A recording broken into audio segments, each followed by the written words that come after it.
Hello, my name is Ashley Dambacker, and my partner's name is Harrison Blunt. Thank you for taking the time and listening to our debate. I hope you guys enjoy.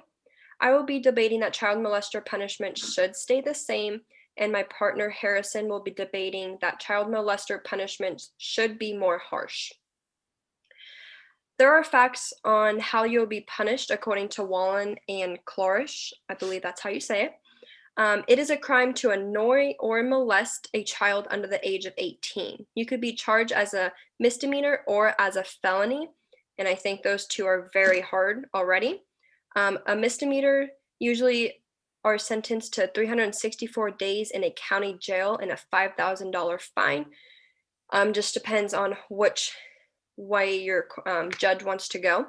As a felony, you are sentenced up to 3 years in prison and a $5,000 fine. So either one you get, you always have that $5,000 fine, and then it just depends on if you go to a prison or if you go to a jail.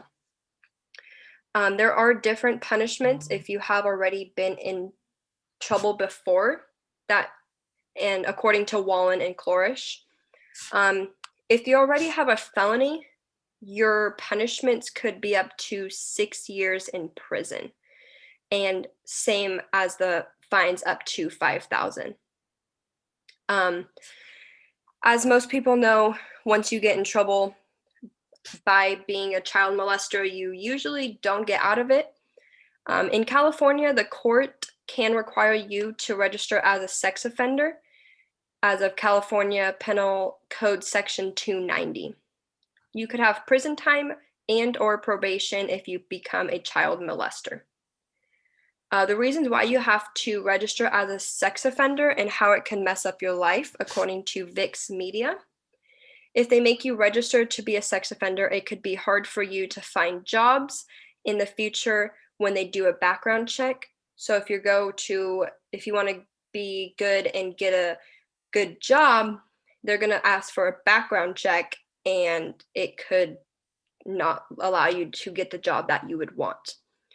If registered, there are rules such as knowing where you live, who you live with, and how they can live. So you do have rules that you have to follow once you are a sex offender, and you obviously don't want that.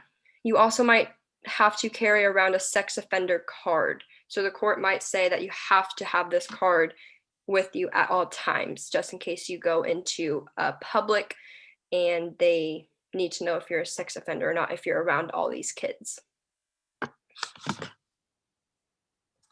Right on. So a couple of questions I have for you.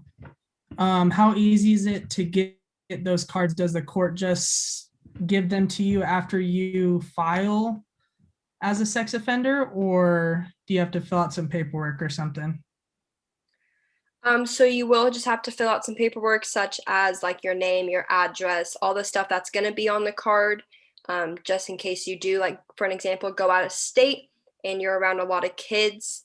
You do have to show them that sex offender card, and then they know who you are. Gotcha. Okay, so my side of it is I'm obviously advocating for more harsh punishments for child molesters. I believe that child molesters should face up to life in prison and nothing less. According to a website called Teen Inc., in Rhode Island, more than 70% of child molesters did not spend one day in prison. I just think that's completely wrong. The biggest thing is most children are actually scared to report their offenders because they don't want anything bad to happen. They don't want to be known as a kid that's been molested. I don't think any child should have to be scared for their life because of one person doing them wrong. That person should not have another chance to do it ever again. Kids deserve a safe environment to grow up in. They should not have to worry about what is going to happen to them the next day and if they're going to be safe or not. I think another way to help children be more safe and be more at ease, even the family be more at ease, is that the convicted molesters should have to pay some kind of respect to the family or the kids so that family can have an ease of mind. If it's something like writing a note in prison or something like that, they need to know that the guy did wrong, and the parents and family need some kind of ease of mind. Okay.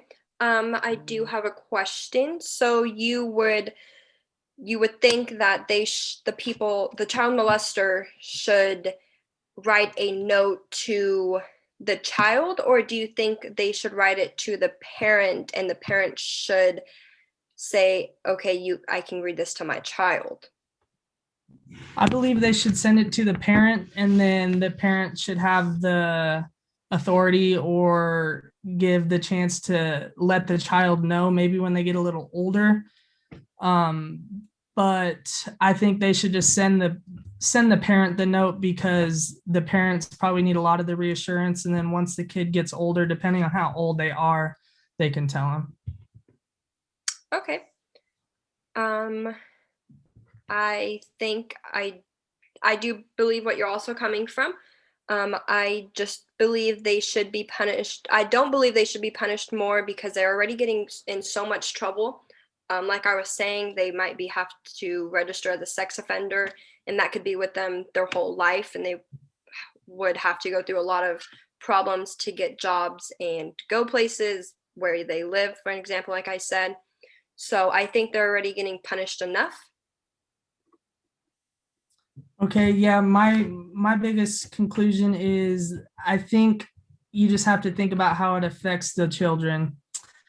They should not have to live in fear for the rest of their lives, knowing that the one person that ruined their life is out and about on the streets. Child molesters should not get another chance. It should be just one and done, and they're done. All right. Thank you for listening to our debate. I hope you guys enjoyed.